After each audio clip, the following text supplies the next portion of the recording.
Hi everyone, my name is Lauren DeMeuse, and this is the talk about why machine learning is the easy part. So a little bit of background about myself.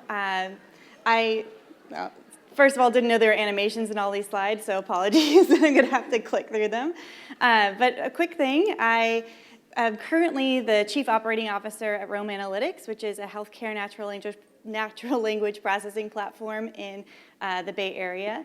I'm on day 10 there. So actually, when I submitted this talk, I was still at Palantir Technologies, where I used to run their healthcare team, as well as did product development, and then most recently was running an applied machine learning team. And that's the project I'm going to talk about today.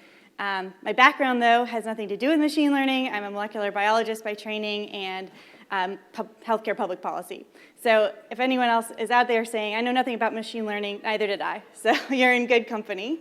And then I just wanted to share my two little nuggets, Madeline and Sophie, that are the love of my life. So I have these two little guys. This is not that old of a picture, and still made the jump to the C-suite. So if there's questions about that, happy to answer that later. But the goal today was that this is what everyone thinks about, at least from where I was coming from when it comes to machine learning, like the dystopian apocalypse of AI autonomous robots. And I just felt like every conversation I was having had this hype. And really, the key that I saw is that all of the data science activity in organizations was happening in the lab, in a sandbox, and was never translating to real business value. And so for me at Palantir, I took the opportunity to say, all right, how do we apply these cutting-edge technologies in-house? And how can that teach me about, A, what technologies are out there, but what the real process looks like to get a project done? So that's the goal of today. Again, extraneous animations are going to happen throughout this, so my apologies. So I really want to talk about, here's a model for how to make machine learning operational. And I'll start by demystifying more of the hype, go through this case study that I actually did at my time at Palantir, and then finally a couple takeaways to leave you with. So first of all, what is machine learning? I think that people throw around terms all the time, and apologies again, I am not the data scientist in the room, but this is my kind of layman understanding of the world. So when people talk about AI, they're talking about really any system that changes its behavior based on an input. So a thermostat is AI. Very approachable, not the dystopian robots. The second piece is machine learning, which I'm going to talk about in greater detail, but that's just a subset of AI using math to predict things. And then within machine learning, there's tools like deep learning, and that's not at all what I'm going to talk about because I've never actually built a deep learning model. But then you have things like natural language processing that span all three, because when someone says natural language processing, it's just about making language data useful and extracting kind of value from that, and that can be in the form of deep learning models or machine learning tools. It's a spectrum. So if someone says they do natural language processing, as I just did a minute ago with a platform, the real question is, tell me more, because that doesn't actually give me that much information. The second piece is machine learning. Okay, so what is that? It's really just function approximation. So anytime you have input-output data and you want to try to find a relationship between the two. So to have those kind of dots on a line and you're fitting that line to those dots, that's machine learning. Sometimes that's taking the picture of a cat and saying that is a cat, or trying to predict the next best move in a game. But the point is, there are experts who can do these amazing models. It's just one piece of the puzzle, and I'm going to walk through what that looked like. So at Palantir, we have enormous amounts of rich, unstructured text data in the form of emailed reports, and we do not have a product marketing team. So if you've heard, Palantir has kind of thousands and thousands of engineers, but no formal product marketing until very recently. And so the question was, how could we derive insights about whether or not our pitch was working in order to inform product marketing? Now, this is kind of a notionalized version of what I really did, but it's fairly close to the reality. And so the goal to me was, can we leverage some kind of cutting-edge technology in order to make these reports give us insights about whether or not pitches were working in meetings, so giving kind of like a proxy for an A/B test so that we could continue to refine how we positioned ourselves. And the overview, the overall process was, let's start with data, use machine learning to extract concepts and try to assess the sentiment. So can we determine whether or not the pitch, like can we identify what the pitch was in this meeting report, and then secondly, calculate the sentiment. So how was the meeting conducted? Was it a positive meeting or a negative meeting? And then the third step was kind of do additional analysis once we have that kind of enriched data, and finally get results that you can use. So this is like the broad steps of what it would take to use machine learning in the case of this project. And these were my kind of key takeaways, and I'm going to walk through each one of them. So the first was to create an experiment to fail fast. And what I mean here is that, we think about this like grand goal of being able to identify exactly what pitches were going to work, but ultimately, if it didn't provide value to the sales force or the engineers who were doing the sales, it didn't matter. So my first step was, how do I ensure I'm setting up an experiment that proves it will be valuable to my end users before investing in a lot of machine learning, model tweaking or technologies? It was like, can we make sure that whatever I'm doing is incredibly of high value?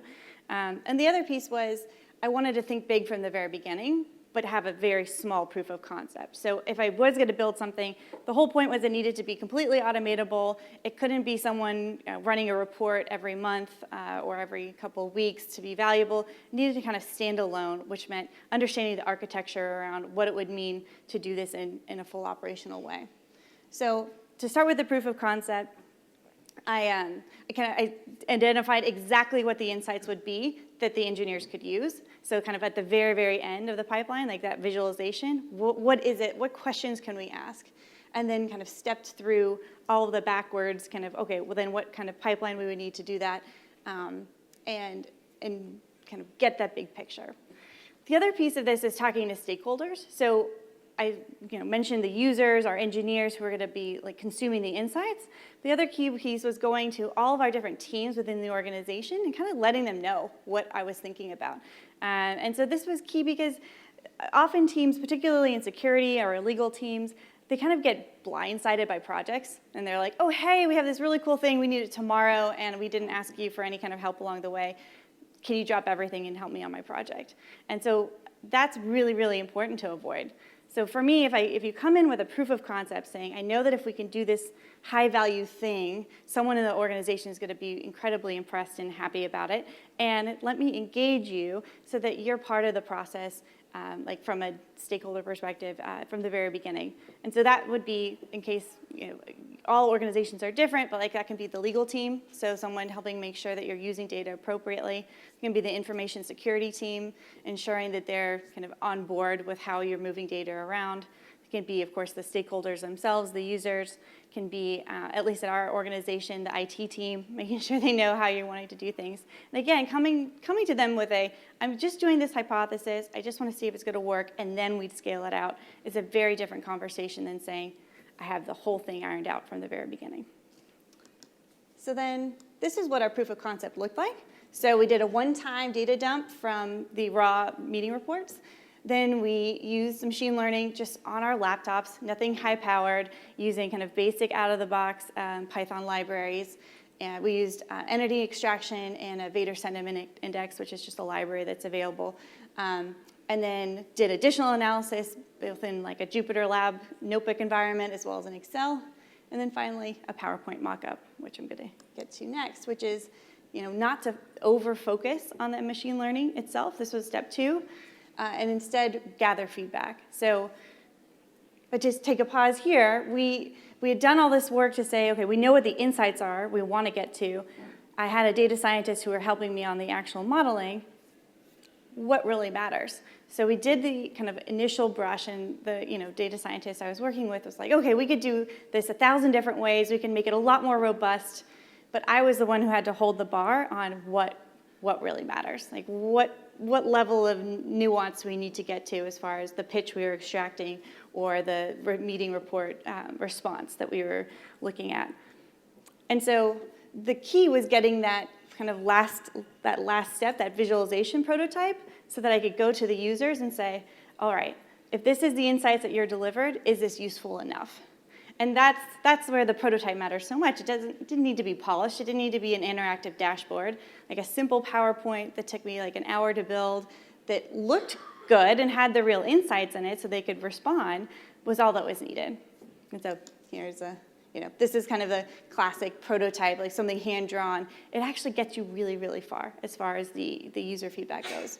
And what we found from that feedback was there were a lot of questions that came up that we didn't really have an answer to, that I wouldn't have had an answer to without the users, such as, did we need to tag the entire document? So like, was the whole meeting a bad meeting, or was it just the section where our product was pitched that needed to be determined if it had like a positive or negative reaction?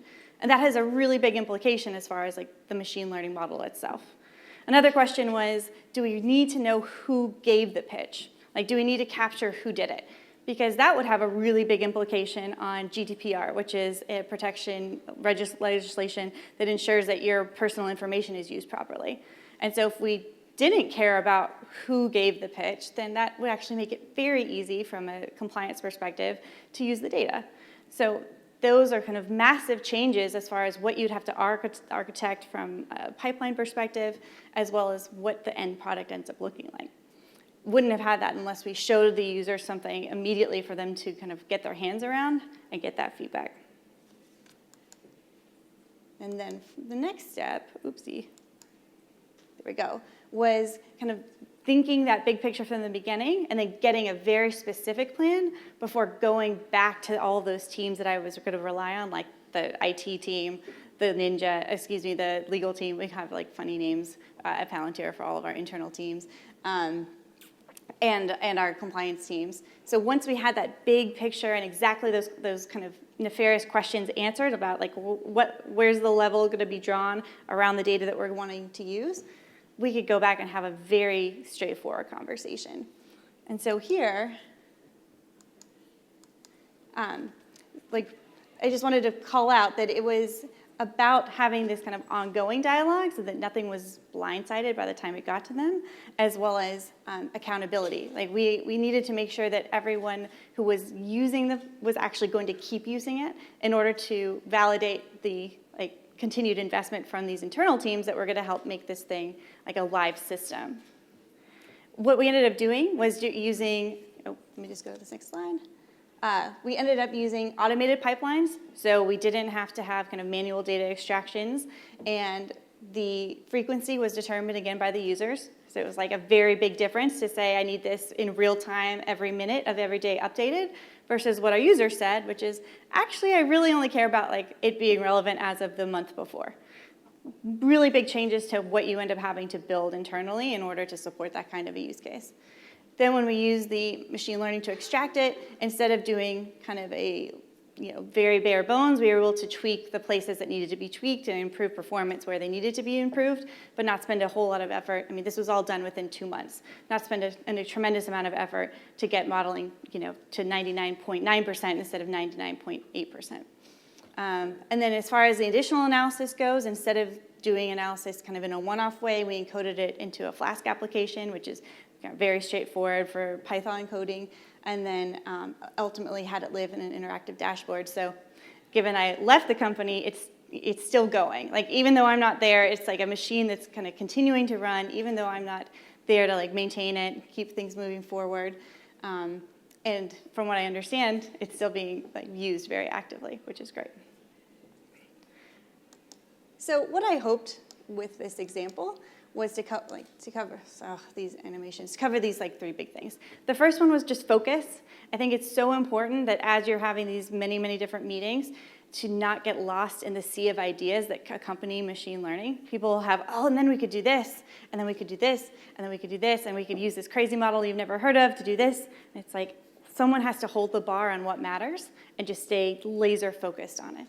Like, what is the insight you're going to use? What do we need to get there? And then the second is to not over-index on the machine learning itself. I think that it's so critical to just, again, stay narrow on what really matters, what's going to drive the business decision that you're going to use, as opposed to, what would actually improve performance, or some small tweaks that can get mired into months and months of work. And often, you need someone to hold that bar, because when you're, I think many data scientists are kind of rewarded for doing incredible performance on models. it's hard to shift that mindset to saying, well, actually, we don't care about the performance as much as we care about the business value it's delivering. And then finally, understanding the architecture. I think that it's critical to be, if you're going to shepherd a project like this, to have at least some of the vocabulary to go into those meetings. So to take a step back, where did I get this vocabulary? I had none as of like 2 years ago. I had never done any coding in my life, and I really wanted, though, to be able to have the kind of conversations around projects like this, because I think you all will see, like, these projects aren't going anywhere. Machine learning is a really valuable tool, and I wanted to equip myself and adapt to be able to have meaningful conversations around it. So I started with just simple Code Academy. I don't really read the books, I just do. So I started doing projects and learning how to write it myself. I'm never going to be the data scientist in the room, but at least I could kind of get it. And then the next piece was, okay, so data engineering, how do we think about the pipelines leading into the models that I now had some basis around with Code Academy? Again, there I was just asking the data engineering team, can I start building a pipeline? Can I try this myself? So I think organizations that allow you to kind of do kind of side projects or get your feet wet are incredibly valuable for kind of getting exposure. And as far as like the architecture goes, I mean, there's not that much to it, right? There's like some sort of data asset storage. There's some kind of transportation of that data. You got to land it somewhere and do something with it, and then like ultimately visualize it somewhere. So there's not that many pieces to get under your belt. And depending on the organization, you might be using proprietary tools or like completely open source or off-the-shelf things like Amazon or Google Cloud Platform. So there's a lot of places to learn about these different types of options for the entire kind of end-to-end workflow components. And then the last thing I'd say is just to consider all your tools, because when I was at Palantir, we build a lot of our own software, a lot of different engineering products. And the key for me was to not be held down to what tools we had built in-house, but instead really explore what was the bare minimum to get the job done. And in many cases, it was open source, like the Vader Sentiment Index, or just using Jupyter Notebook for a couple of the quick calculations. So just be aware, consider the options, and try not to get wedded to one thing, because I think depending on what the analysis is, it might warrant using a different tool ultimately. So with that, I really wanted to have time for questions, so I kind of sped through it, and I'm happy to answer anything. So thank you.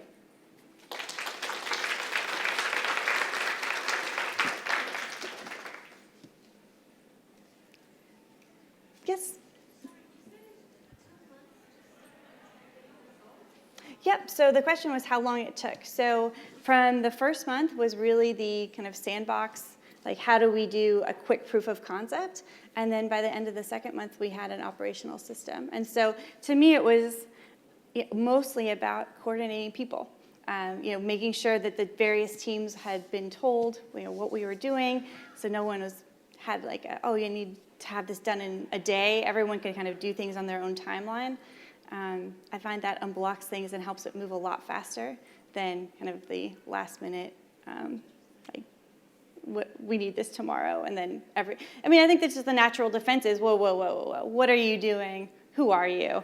Why do you need my time? As opposed to you're asking for my help early on. I'm interested in this product. I want to be part of it.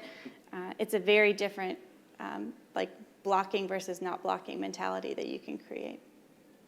Can I have another one? So the software engineers that you're working with, they already were experienced in machine learning, or was there a learning curve for anybody? So the question was, are the software engineers that I was working with already experienced in machine learning? So I personally had done a little bit of work, but then I was leading an applied machine learning team, so they certainly were very familiar with all the types of models we might use. But what they didn't have was a lot of experience in making it an end-to-end project. They would just kind of build the model and deliver it for a customer. And so in this case, I was the customer, and I wanted to embed it into our organization and actually have it used by the kind of engineers and sales team that would otherwise be giving pitches and not really knowing how they were going. So they were experienced with the model, and then there's plenty of expertise around the company as far as how to build a great data pipeline. Palantir is fantastic at that. So I had plenty of resources there on how to really do a great job on that. We have fantastic resources on the right way to use data, so our GDPR considerations. We have an entire team dedicated to privacy and civil liberties. So the expertise was there. It was just stitching it together that was the hard part. And I think that's what my hope today was, to kind of share it. If you kind of think big picture, that you can absolutely leverage those pieces and get results in a very quick way.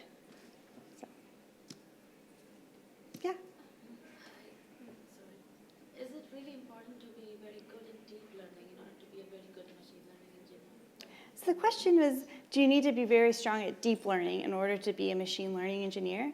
And my sense for the team that I was working on is that there's just a lot of different spikes. Everyone had different areas of expertise, and I don't think there's one size fits all. So I think it's important to stay up to date on kind of, especially if you're kind of playing the role of the data scientist, of what your tools are and what's available to you. But I think everyone had different areas of, excelling. I might be helped by a teammate who might know more about deep learning in a project that needs it. Yeah, so the question was, can you just find, this is what I would say, find the person who's the expert on what it is that you need and get their help. I think most of the time, it's not as much as you think is needed. Like for this extraction, the code actually ended up being very, very simple, and it got the job done. So I was able to write it, which says a lot. It didn't need to be incredibly deep. I still had folks who were looking over my code and helping make sure that it was, up, again, like the molecular biologist in the room, but it was great to have support there. But it's very easy to get lost saying, oh, we need to keep tweaking, keep tweaking. Instead, it was like, what has to get done? What is the insight we're trying to deliver? And is that enough? Yes? What are the skills that you gained from your microbiology background that have really helped you with the data science and machine learning? Absolutely. So it was what skills helped me from molecular biology background in kind of machine learning in this space? I think personally, really, any sciences set you up to think about the world in terms of hypotheses and to prove or disprove them. So that's key to me. And everywhere I look, every project I undertake, it's what am I trying to prove? And then do I have the metrics or the measurements that are going to say if I have proved it or not? And often that's qualitative. I mean, there's certainly the case in like a marketing team or quasi-marketing team, like, are you going to use this insight? But still having that mindset is really, really valuable. I think a lot of these projects can kind of go on and on and on because there was never kind of a clear what success looked like or what you were trying to achieve, which I think the sciences really prepare you for. Like, have a methodology, have a hypothesis, failing is fine as long as you learn from it and like go as fast as possible to kind of create the next iteration.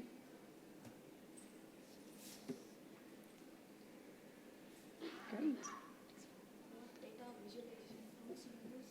So the question was what data visualization tools? Personally, I have used some Tableau. Palantir has a lot of in-house visualization tools that I use. It essentially is just like a front-end web application builder. So I did a lot of front-end web like design and application building. But I think PowerPoint is fantastic for prototyping. Like, I really think that that's all you need for getting people to have a real visual of what it is you're trying to build. Or the board. I mean, if I had a board up here, drawing the picture on the board gets you so far in those meetings. But yeah, as far as the end result goes, I think people use a variety of those kind of different interactive dashboarding tools.